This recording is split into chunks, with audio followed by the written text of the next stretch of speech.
សូមស្វាគមន៍មកកាន់វីដេអូមេរៀនប្រសើរភាគ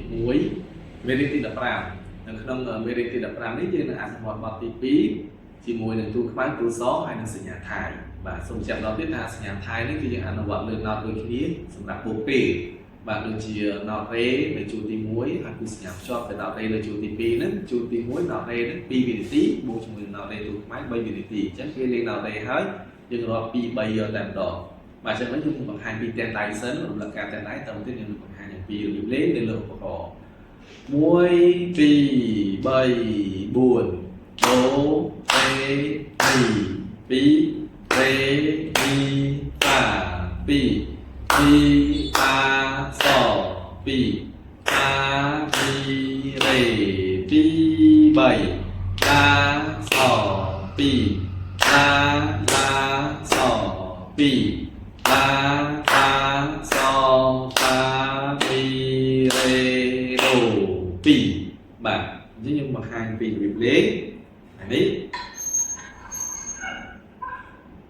1 2 2 រេមីហ្វា2មីហ្វាស2ហ្វាមី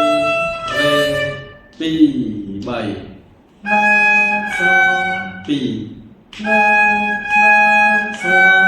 2ឡា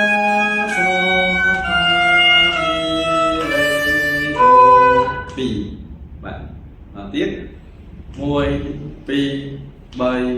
4 ដូរេមីហ្វា2រេមីហ្វា2មីហ្វាស2ហ្វាមីរេ2 3ឡាស2ឡាស2ឡាឡាស2បាទ